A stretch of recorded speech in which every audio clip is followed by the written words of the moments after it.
shots take flight. Eagle swag on the rise each and every night. Tone and Marcus got the scoop ready to ignite. From the lanes of South Street to the Broad Street lights. Dashing like a running back, hitting every play. Flying guys in the zone, never led astray. Talking touchdowns, talking game day.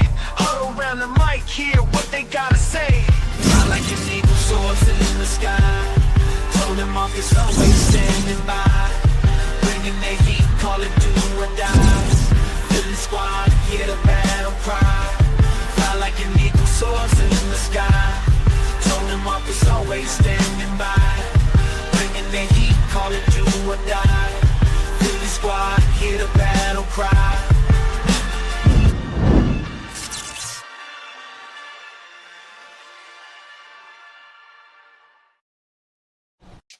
And we're back, Tone.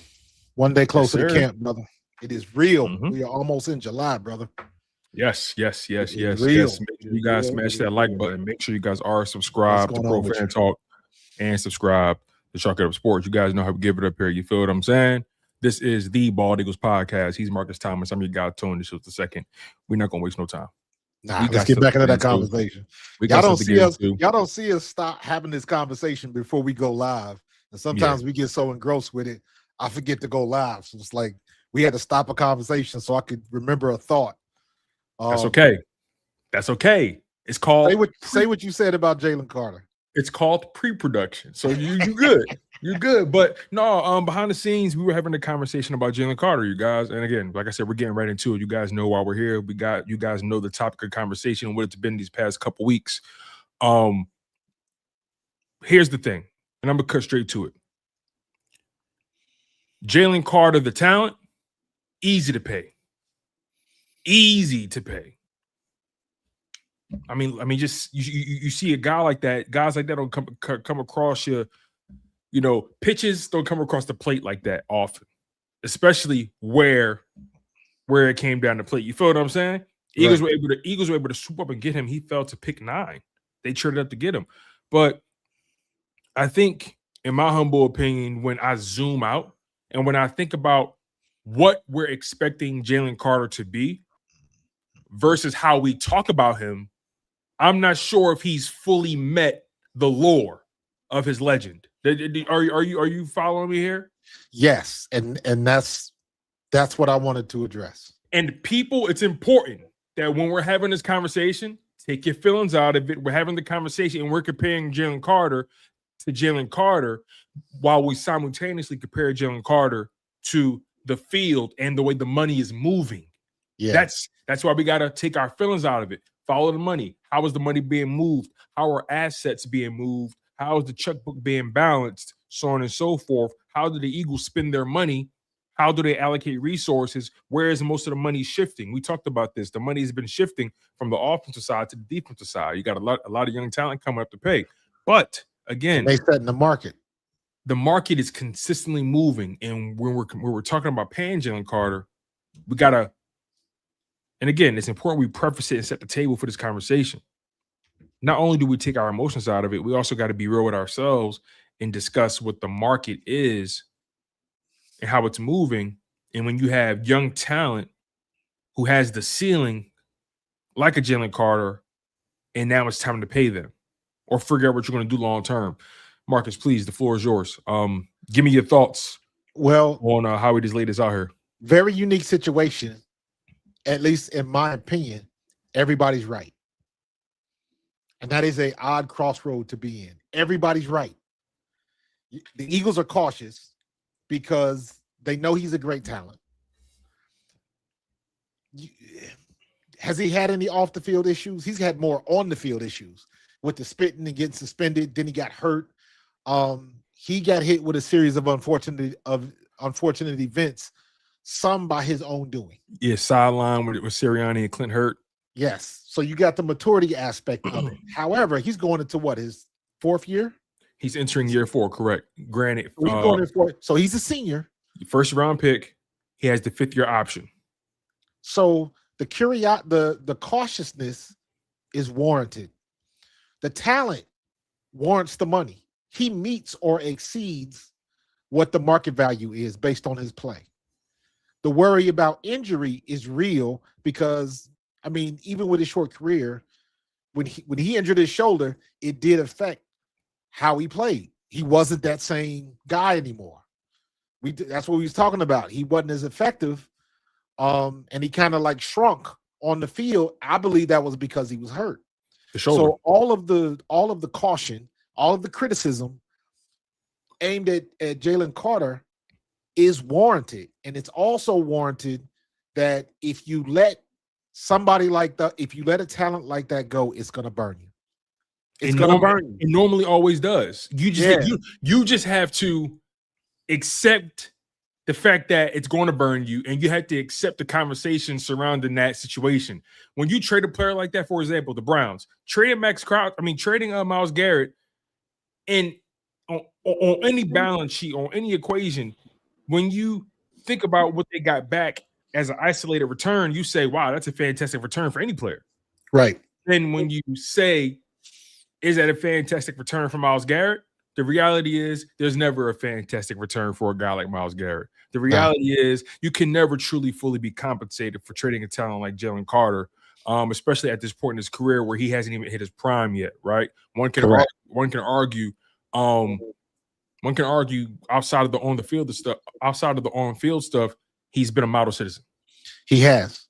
And I would even go so far as to say, and I don't think it wasn't, but if they sign Jalen Carter, in my opinion, Clint Hurt is a lock.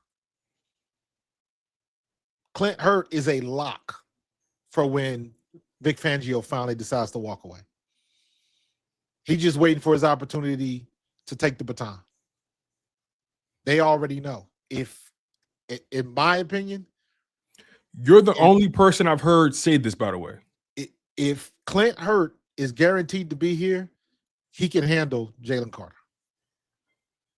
He's already showed that, and you saw what happened 2 years ago, Super Bowl, his rookie year. So Clint Hurt was there all of those times. And let's not forget, again, the criticism for Jalen Carter with some of his immaturity is warranted. However, he is going into year 4. Whether you like him or not, he has matured, to your point. So you got to take all of that into consideration. And me personally, I think is worth the risk. You pay the man what he's worth, because then you can say, Howie, you are a master of making it work to your favor. And laid it with incentives and all of that type of do what you do best. Do what you do best. But one thing Howie has been fantastic at in his career, he doesn't let talent walk out the door and not have a plan. Correct. Now, granted, he doesn't like letting talent walk out the door, period. He doesn't want talent to walk out the door, especially if the situation is tenable. The A.J. Brown situation obviously wasn't tenable. It was a situation that ran its course, and it grew legs. That was not of his doing. Exactly. It grew legs to a point of no return. So then when you get to the Jalen Carter situation, Jalen Carter, again, no issues off the field, has some moments on the field. He's a passionate player.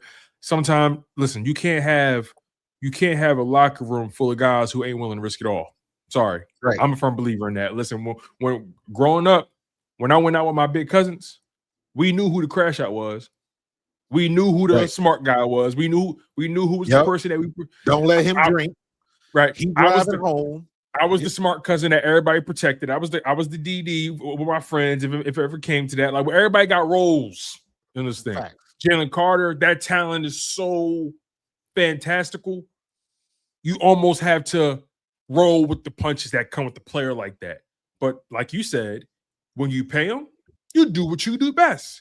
You word and lace that contract with what you do is, on paper, you make it look like something. Or on the headlines, you make it look like something. But on that contract, he has opportunities to reach all those incentives. Will he hit them? Who knows? But Howie knows what he's doing. We've had characters on this team.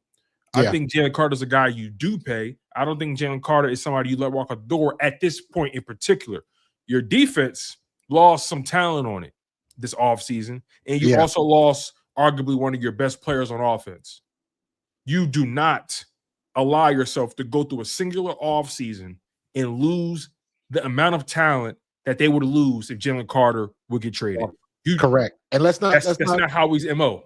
Let's not make it too complicated, because whatever the contract will be, it's all going to come down to what the signing bonus is, because that's the bulk of the money. Because you can get them, theoretically, you can make a reasonable contract and just make the payout ridiculous. Mm-hmm. And then end up paying them, $4 million a year or whatever it is, because he got the money up front. That's the way it works. And another thing, Marcus, like, I know it became a conversation because people saw him not doing team activities. He was still doing the drills with his position groups. He was still talking to coaches, walking around. Like, he was there. He was on site. He was there. He was engaged. But let's not pretend like him not doing the team activities is money related for sure. Now it's contract related. If he don't show up for the real camp, yes, or even if he showed me that he wasn't doing nothing at mandatory minicamp, yeah. Because there's guys that then we got a problem. There's guys that don't show up.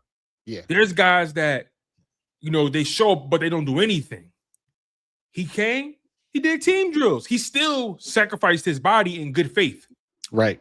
He know he's gonna get it. So they're gonna work a deal. I'm not worried about it. Yeah. I'm not worried about it whatsoever.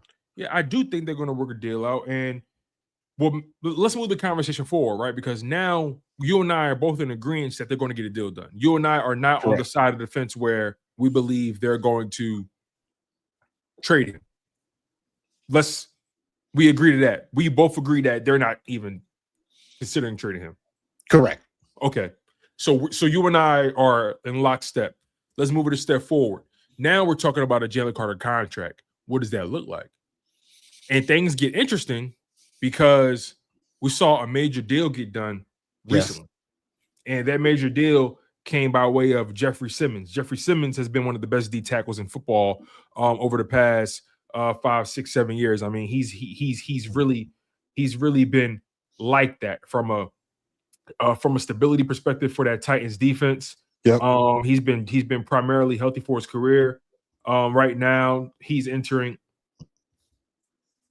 year 8, and over the past 5 years, at least, he's been one of the best DTs in football. Arguably, since year 3, when he broke on the scene. But nonetheless, he's coming off of a season. Jeffrey Simmons, 15 games played, 15 starts, 764 total snaps.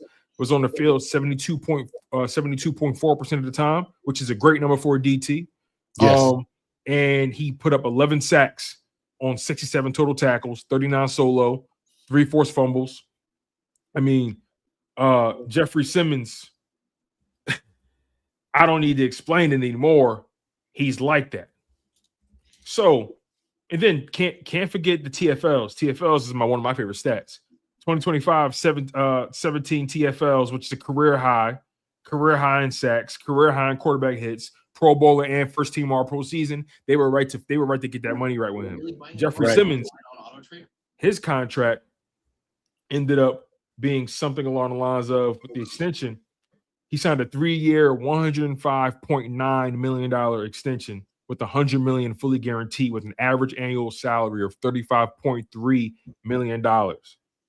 He's going to earn a base salary of $20.1 million while carrying a $25.6 million cap hit in 2026. The conversation is that average annual, right? Because that's the number that people see. Yes.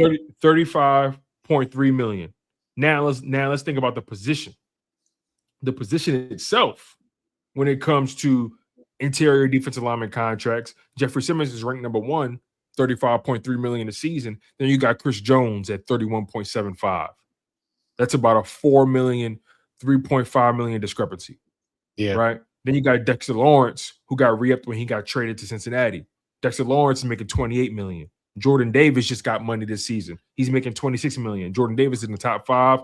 Milton Williams, a former Eagle for the Patriots, also making 26 million. Zach Allen for Denver, 25.5. Nam Dimabuki for Baltimore, 24.5. Aleem McNeil, 24.2.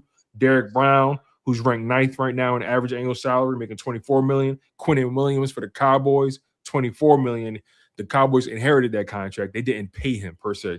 Right. DeForest Buckner, 23 million. Deron Payne, 22.5. Leonard Williams, 21.5. You get the point. So when you think about the top five, because that's what we're talking about. Yeah. The Eagles actually already created their floor. They created their floor. They did, and they have a little bit of leverage. They have a little bit of leverage because he played 12 games. That's the one thing you can't, as an agent, you can't argue with that. Your boy got hurt. And the argument could be maybe he wasn't doing enough. Maybe he wasn't doing what he's supposed to do. I don't know that part of it. But if I'm his agent, but Marcus, if I'm his agent, I said, okay, yeah, he only played 11 games, but he was a Pro Bowler this year. Absolutely. So it's going to go back and forth. I think the 25, it's going to be 25 to 30 loaded with more of the incentives. And I think Howie's going to figure out a way to not be cash strapped, pay him the money up front. Remember, I don't think he's going to be, his contract is going to be the sign-on bonus, period. And you got to keep in mind, he does have 2 years left on his contract, which includes the 5th-year option. Correct. I heard you say 25 to 30 million. That floor is 26.5. Yeah. That if JD's average salary is 26, his floor is 26.5. I only said 26.5 because it's 500,000 more than the 26 mil. But when I think about the upper echelon, let's add some conflict to this. If I'm the Eagles, Jalen Carter, you're not getting 30 million from me. Here's why I say that. Has he in his career? Because we're talking about the market and we're talking about the players that are in those positions. Correct. Jeffrey Simmons coming off of a career year, 11 sacks, all those TFLs. We saw the years he's had prior. Chris Jones, we know what Chris Jones has done in this league. It goes without saying. And even in conflict last year, Chris Jones still gave you 7 sacks on a bad year from that team. So all I'm trying to say to you, and we're talking about the top 2 guys who are the only 2 DTs in football making north of $30 million. Has Jalen Carter given you any season like a season that Jeffrey Simmons or Chris Jones has given their respective teams? I'll let you guys sit with that. Because yes, we're going to pay him for what he's going to do, what we anticipate him to do. We know the talent, right? That's the lore. At the end of the day, you are as good as what you put on paper. Correct. That's the what are the results? And when healthy, he's still 3 sacks, 12 games. Is it different if he plays 17? Who knows? He got same number of solos or total tackles that he got his rookie year. 33 and 33, 24, he had 42. But 33 ain't bad. But again, he's, like I said, I don't want to sound like Eagles fans. I don't want it to sound like I want him here. I believe he's here. I believe the Eagles are going to pay him. Let's make that clear. But what we believe about this player, what we know of this player, the history, the talent, what we've seen him in at his peak and moment, we know what the lore is. Yeah. The lore is he's one of the best D tackles in football, one of the best young D tackles in football. We're talking about a guy who is a 2-time Pro Bowler, a 1-time second-team All-Pro, came in second in Defensive Rookie of the Year voting. He's like that. But the production, at the end of the day, regardless of the lore, the production, he hasn't given me a Jeffrey Simmons season. He hasn't given me a Chris Jones season. Quite frankly, if I'm really, really going to shoot from the hip, he hasn't given me a peak Dexter Lawrence season. And Dexter Lawrence plays nose, getting those sacks. Play it out though, Tone. Play it out though. Flip it. If we were looking to acquire Jalen Carter, what price would be too high? Or so you're saying if he was a free agent. Correct. Or look at it like, let's say he signs with whoever, right? And then We having the same conversation online, sports talk radio. Well, We paid him. We paid him what? if he was on the market, what's the line where people think it's too much or not enough? Fair. I think that's fair. If he was on the open market, he easily gets over 30 because that's how it goes. You overpay. Exactly. But the difference is you got him in the building already. He's under contract for 2 more years. That's right. But we also talking about Howie Roseman, and we also talking about a culture where you take care of your people. In which they will. Which they've done. What they did for Jordan Davis is just in the clear message to Jalen Carter. You see what happens when you dedicate yourself to your body? See what happens when you dedicate yourself to the off season? Exactly. You said this actually. The Jordan Davis deal should be, or even the situation as a whole, should be put in a textbook. Hey, young players, I want you to study this arc here. Absolutely. Study this arc. This is how you get paid in the league. This is how you get paid. That's part of the leverage of the Eagles. You saw what your boy just did. We took care of him, didn't we? He got better. Does Jalen Carter have better numbers than Jordan Davis? Are you talking about in totality for the career? Yeah, just for tackles and just the production. Because that's what we got to look at. Because also, let's not forget, they are a duo now. Yes. When both of them are on the field at the same time, that is a problem. And I want to make it very clear. And I want to make it clear, Jordan Davis, he got paid what he got paid. Because there's some people who still to this day feel like he got overpaid. And maybe you're right. Maybe you're right. But what you saw the pure impact of the player. You saw the player consistently get better every single season. And you see the athleticism and what he can be and how can he affect. Like Jordan Davis won you games last year. Howie Roseman has been very good at seeing the value rather than the optics. And the health. Jordan Davis, three consecutive seasons, not missing a game. Correct. That goes into those conversations. You don't have to make the play to make the play. Yes. Jordan Davis is the kind of guy that if he doesn't make one tackle, he still made an impact in the game. Mm-hmm. He's got that type of impact and production in what he does. And I feel that way about Carter.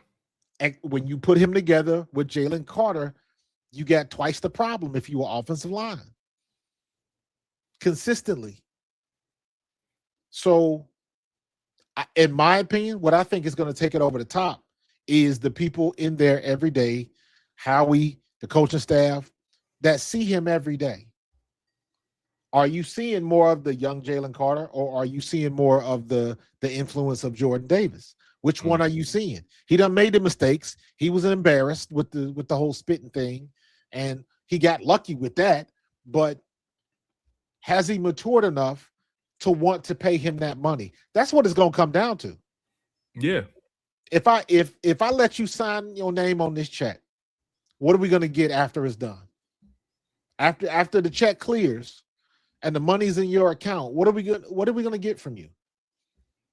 Because it's one thing for you to say it, it's another thing for you to do it. So now we got to look at the track record. And you can start from the Dallas incident. That would be fair. So now you got to look internal. You got to look at what's going on with the coaches and the people that interact with him every day. The bottom line is, do you like what you see? Yes or no? If the answer is yes, the next question is, do you like what you see enough to pay him $28 to $30 million a year?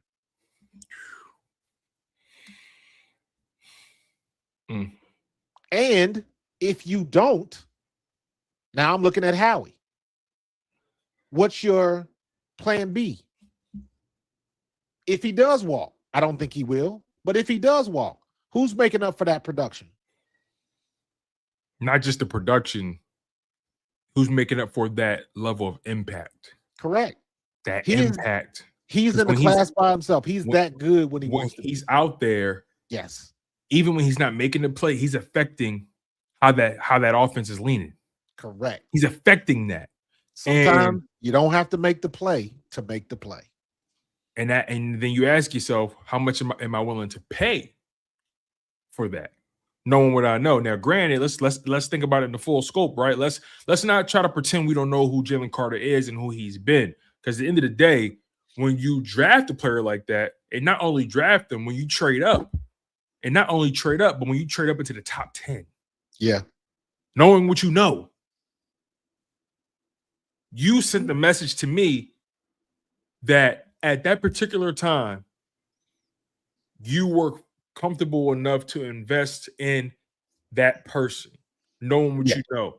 Yes. Putting everything in the pot of gumbo, the talent, the off the field stuff, everything surrounding them, the personality, quirks. You said to yourself, I feel comfortable enough trading up to draft that player and giving him your standard 4-year with a 5th-year option rookie deal. I feel comfortable doing that. Now we are in June of 2026, and now you have to ask yourself a new question. Do I feel comfortable enough investing another contract in him? Not just another contract, a top tier, top of the market contract. Now we're talking about a different level of investment. But before you asked me to invest draft capital, okay, all right, that's a big deal, but you replace that for free. But now I'm asking you to invest your money, your dollars, your cents. I'm asking you to invest a section of your roster. And that's how you got to look at the money too. You got to looking at the money is looking at how much real estate a player occupies. Right. But I wanted to that point, you got people that aren't quite ready for prime time yet. They haven't hit their stride yet. I don't know what Ty Robinson is going to be. Mm-hmm. I know what Jalen Carter is. Right. So Jalen Carter told me who he was from day one. He told me I knew who he was early. And he's shown it. Take all of the other stuff away. The only reason we're talking about the stupid stuff, right, is because his talent is good enough to wash out the stupid stuff. Mm-hmm. Everybody doesn't get that opportunity. But when you're dealing with a supreme talent and he comes off as immature and he does some dumb stuff and the leash is long because of not even his potential. Potential you haven't seen it yet. We've seen what he can do. So in my opinion, you don't take that risk to let him walk. You play the game, Howie's playing the game. I am positive that Howie's had conversations with his representation to let them know in no uncertain terms, just, hey, we going to get it done. Just trust us, we going to get it done. And his agent is Drew Rosenhaus. And you know Drew Rosenhaus. He's the loudmouth for the league, man. He a sniper. Absolutely. He's a sniper. So he's represented by somebody who gets his guys paid. Simple as that. Hey, he's also represented by somebody who the Eagles have done business with in the past. They know each other well, man. Yeah, I think Drew Rosenhaus was Slay's agent at one point, right? Yeah. I think how he knows what he's dealing with. He understands what's coming through the door. Exactly. He understands what's coming through the door. So he'll be prepared for it. They're going to talk that talk. They're going to have the same conversations they done had a million times. And they're going to get a deal done. And guess what? Jalen Carter going to get paid. The only question is, how is it going to affect our books going forward? How is it going to affect what we do in the draft? And let's not forget that you already know the salary cap going to go up again. Yeah. And like you said, those guys, Jordan Davis and Carter, that's a duo. You saw those guys at their best next to each other. Now, granted, Jordan Davis was able to show us at his best when Jalen Carter wasn't there. Eagles won a lot of games without Jalen Carter. So, to your point about leverage, that goes into the conversation too. They say, "Hey, listen, I understand your guy, but I won X amount of games without him." JD, the guy I just paid, he stepped up when he wasn't here. Other guys, Byron Young stepped up. You know, those. You know what I mean? I had guys step up when you weren't here. And that defensive line was very effective. We know what you bring to the table and what you can add to that. But that's how we see you, as an additive.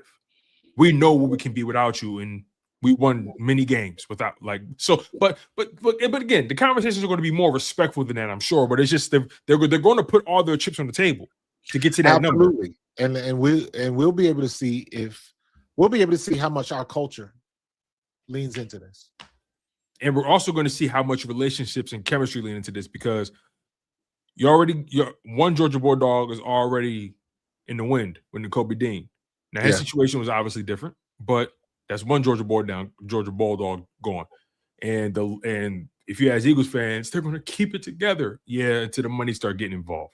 Yeah, but also what I'm talking about is, we've established that we have one of the best cultures in the league now. Correct. Wasn't always like that, but we got it this way now. And you established that not only do you have one of the best cultures in the league and infrastructures, you've established, especially in the past 5 years, you're one of the winningest franchises. A championship culture. And not only do you win big and you win it all. You've proven you can get there twice. Right. And if you as Jalen Carter, if you entertain, I understand you got to play the game well. Maybe somebody will give me more and blah, blah, blah, blah. And be careful what you wish for. Because you could end up playing for an organization where all they have is the D-line. You mess around, you look at your boy like Miles. Or look Miles at Trey Sanders. Remember Trey Henderson? In Tennessee, or, maybe they'll take him up to Green Bay because Micah Parsons is going to be hurt for a little while longer. So there's a lot of things that can change the landscape in a hot second. But at the end of the day, kind of the flip side of the whole A.J. Brown situation. Do you want to be here? You're going to get paid. You're going to win. Do you want to be here? Simple as that. Do you want to win, or do you want the bag? That's what it comes down to. Do you want to win, or do you want the bag? Because I view Jalen Carter as one of the four cornerstones of this, one of the four young cornerstones of this defense. Correct. That is Jalen Carter. You were a big contributor in that Super Bowl victory. Absolutely. Jalen Carter, Jordan Davis, Quinyon Mitchell, Cooper DeJean, those are your four cornerstones of your defense. Everybody else is filling the gaps. They haven't proven that they are that player yet. Yeah. Zach Vaughn is on an island by himself because his path to the Philadelphia Eagles and his path to being an all-pro and being one of the better linebackers in the league and being effective on his defense, his journey is unique. And how the Eagles got that player isn't the same as how they got Quinyon, Coop, Jalen Carter, Jordan Davis. They drafted those players. When it comes to players they drafted, those are your four cornerstones. They landed on Zach Vaughn, bet on the player. He became what he became, and now he is a trusted player on this defense. But he's one of those guys that we don't know if he's going to finish his career here. He likely will retire an Eagle just because of the success he's experienced here. But he's like that piece. He's that piece that stabilizes your defense, but he's not, because you didn't draft him, he's not a cornerstone. He's here and he's dominant for when he's here, but he's not. I don't know if I'm wording this correctly, but I'm focusing on players they've drafted. Yeah. That's how I'm looking at it, because that's the basis, the foundation of roster building. You got a bird in the hand, bro. You got a bird in the hand. Do what you got to do to keep him here. Notwithstanding anything catastrophic that could happen. God forbid him and Jordan Davis is smashing the same side chick or something goofy like that. You know what I'm saying? So that probably not going to happen. So they had the opportunity to put their best foot forward. And I have no doubt that Howie's going to do what he needs to do and take care of this player. Because to your point, I think you're 100% correct. He's one of the keystones to this defense. Mm-hmm. And he's still young. And you know what he can do when he's locked in. And we got the two very best coaches for this type of player. We got the two very best coaches for this type of play. You got Clint Hurt that can handle somebody like him, and you got Vic Fangio that's seen everything. There is nothing under the sun that man has not seen, and he is still enjoying his work. Yeah, and So, let's make it very clear. This organization protected this player. yes. This organization did something failing franchises were scared to do. I mean, the Chicago Bears passed on this player. Yeah. They passed on him because they didn't believe in their ability to manage the talent. They correct. Let's be honest. Now, Grant, Ryan Poles and that team, they're in a good place now. They're in a good place now. But at that time, they traded, they moved back. They swapped picks with Philly because they knew they didn't have the infrastructure to manage that talent, and Ryan Poles was skittish. Who was that? Ryan Poles, their GM. For who? Bet Chicago. Chicago. But my point is, again, the Eagles, they stepped up for you, they protected you. And I'm willing to argue him only getting that 1 game suspension plus time served. Yeah, some people upstairs was having some conversations.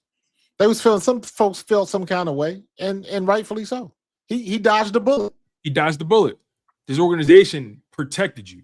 He The dodged the sideline bullet. stuff and all. This organization allowed you to be you, and they know what you do. They never suspended you a game. They never benched you for a drive. You know, we ain't never heard no stories like that. Oh yeah, Jalen Carter's benched for a snap, benched for a drive, whatever it is. That is leverage. That's leverage. Because let's not get this twisted. Let's not get this twisted. He embarrassed the organization when he did that. It's one thing when you screw up and you make a mistake, or you get caught going 135 to the strip club or something like that.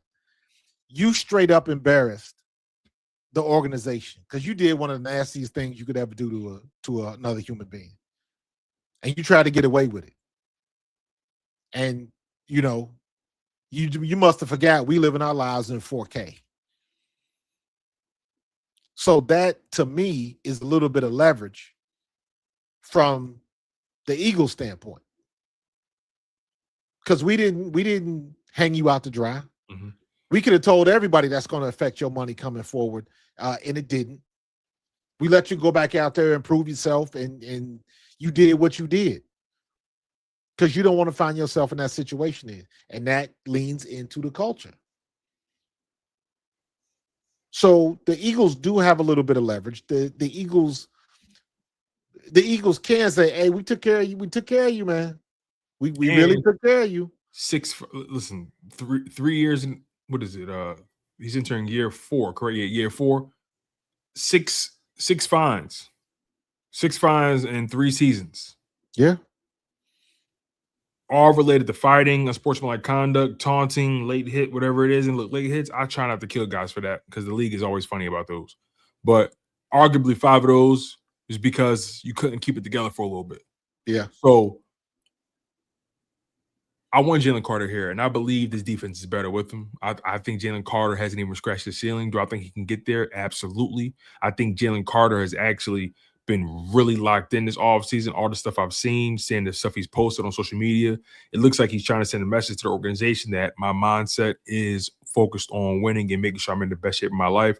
Because at the end of the day, when these guys are posting this stuff, they're sending, when we're doing anything in life, we're always sending a message. We're always, stuff isn't always just to look cool. And listen, these are professional athletes. Every decision they make is measured and considered on that balance sheet. So when you see Jalen Carter posting him working out, you see in the footage, you seeing him laying low doing regular person shit. You know what I'm saying? You see him being a citizen. That's all meant to make sure that Philly knows, hey, I'm doing my part. Yeah. I got it. Hey, Philly, you got me. I got you. So I think Jalen Carter, I think he's going to come in and be in the best shape. As a matter of fact, I think Jalen Carter is going to have the best season of his career. And I also think that people shouldn't be stressed. Here's why.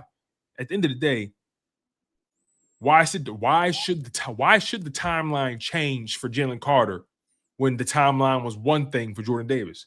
Jordan Right. Davis got his money after showing improving in year 4. You know, Jalen Carter is entering year 4. Why should the Eagles have to go? Why should the Eagles have to go above beyond and pay him early? Yeah. Why? The precedent is set. We pay the guy. We keep our homeboys at home. We take care of our people. We make sure you guys are always going to have what you need in this organization. We protect you. And when you give us 4 solid years of consistency and production, and you show that upward trajectory, you get your money. Howie Roseman showed that by paying Jordan Davis the way he paid him and when he paid him. The timeline doesn't have to change. Will it change? Maybe. Maybe they take care of his business before the season starts. Who knows? But another contract before we get out of here, one contract I think they need to address, which is interesting, is the Devontae Smith contract. Now, hear me out on this. The first year of the extension actually is this season. So he's just entering that new money on paper. But because of the circumstances, he's just become your number 1 receiver, and your expectations from him have risen. If you're Devontae Smith, you signed that deal in good faith to begin with.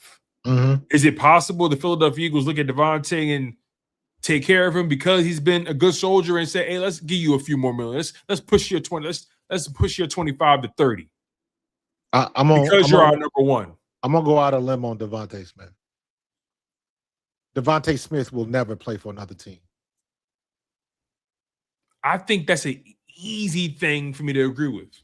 I can roll with that with my eyes closed. Because they drafted him. That's a big deal. And his career will end with Philadelphia. Devontae Smith is going to be our version of Megatron. Except he already got a ring. Megatron had many, many, many opportunities to go somewhere else, but he was loyal to a fault to Detroit. And I think Devontae Smith, his personality, the way he goes about his business, he ain't a partier. That's not his life. And he is comfortable where he is. He good, married. Now he family. He a family man now. He got everything the way he wanted to go. He's low profile. Everybody in this city knows him, loves him, but he can still walk down the street if he want to walk down the street.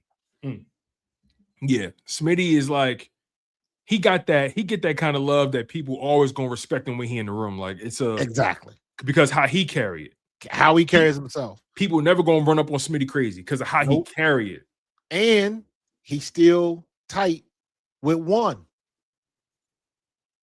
He's still tight with 1. And still tight with 11. Both of them was at the wedding. 11 and 1 was at the wedding. Yeah, but what I'm talking about is AJ gone now.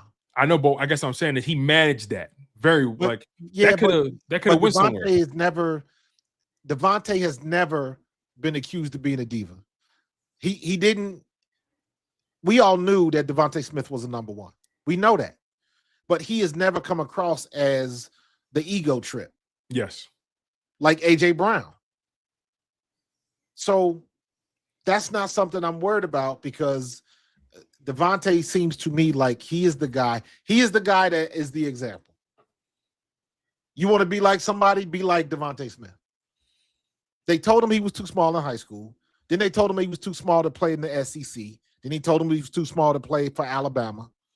And the only thing he did was become the best college player ever at his position when he was at Alabama. So he's overcome every situation. He's quiet. All he does is get out there and work. He'll be hyped when he need to get hyped, and he produces. He's still running by folks, still catching daggers. That's what you want.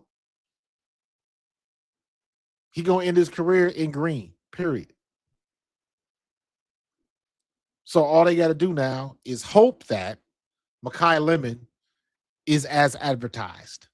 Dontavian Wicks is as advertised. Hollywood Brown needs to be as advertised. Yes. If we have that collection, man, listen, put your rings together and form Voltron. It's all good. So everything's gonna fall back on one. I think he'll be fine because he just as I see it, he just got a new target to throw deep to. So we are good with all of that. We are good with all of that. How he's going to take care of Jalen Carter, how he's going to take care of Devontae Smith. And then honestly, I think depending on how we look in the trenches, Howie's next task is to reinforce that offensive line. He didn't find what he was looking for last year. Hopefully, somebody's going to pop up in the draft next year that will be Lane Johnson's heir apparent. Or Howie might have it in his head like, you know what? We ain't going to draft the next Lane Johnson. Let me just find the best available veteran. And he's going to have to pay for it. But I'm good with that. Not mad at it. No, not at all. Not mad at it. I think at the end of the day, Howard just does good business. We've seen that. We've seen what he's done for guys like Saquon, paying, giving those guys the money they did when he didn't have to. Re-up and AJ Brown didn't have to at the time, but did it just because he wanted to get ahead of it and create some space later down the line. We know the contracts are coming up on defense, and still got some guys that you think about paying. Restructuring Smitty's contract. Maybe you find a unique way to bring down a cap pitch to give yourself more space by giving him more money up front. Who knows? But like you said, Smitty is going to retire Philadelphia Eagle. He is the kind of player the Philadelphia Eagles look for at every position. And he just so happens to be at a high value position, a premium position. And his personality actually kind of goes against the grain for his position. So I think ultimately I don't have to worry about a Smitty contract. But because I know how Philly does it, how they carry it, and then just what we're asking Smitty to be for us going forward, one may be able to argue that depending on how this season goes, yeah, he's underpaid. Yes. People felt like he was underpaid when he signed a deal. He's down. But guess what? But he good. He don't care about that. No. That's not how he carry it. Being underpaid means you're comparing yourself to people. That's what that statement means. Don't put him in the same boat as everybody else. Yeah. Don't do that. Yeah. Now, granted, that's, acknowledging you're being underpaid. And the only way to know that is by watching other people's pockets. It's the only way you can know that. You get what you get was meant for you. You get what you negotiate. And he negotiated the best deal for him. And that's that. He ain't missing no meals. At all. And he's representing, and I think, if I'm not mistaken, I think he's represented by somebody from Clutch Sports. So that's where Nicole Lynn is. But Nicole Lynn isn't his agent, but Smitty's agent and Jalen's agent run adjacent to each other because they're both in Clutch. Right. Other than that, man, was there anything else you wanted to hit? I think, brother, we can land this plane. Yeah, I think we did a good job really covering and really getting into that Jalen Carter situation.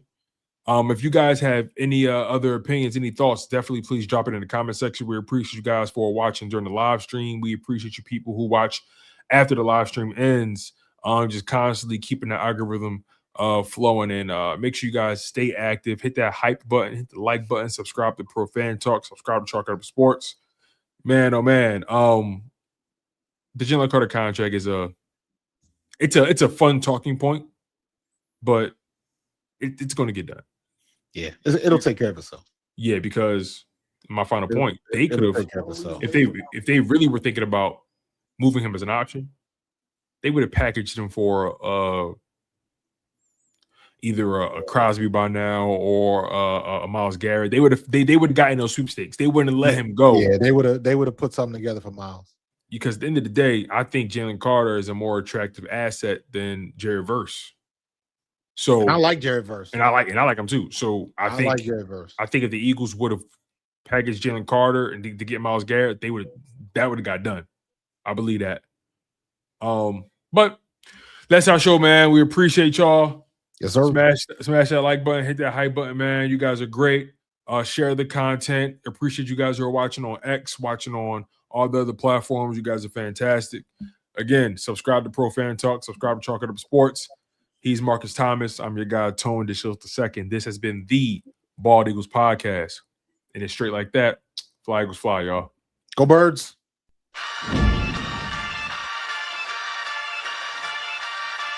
In the city of Philly, where the birds take flight, Eagle swag on the rise each and every night.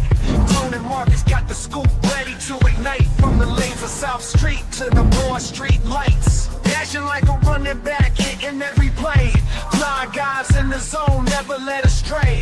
Talking touchdowns, talking game day. Huddle around the mic, hear what they gotta say.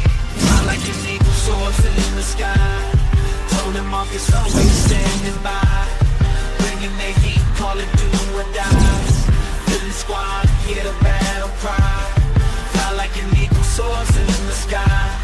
Tone and Marcus always standing by, bringing their heat, call it do or die. Philly squad, hear the battle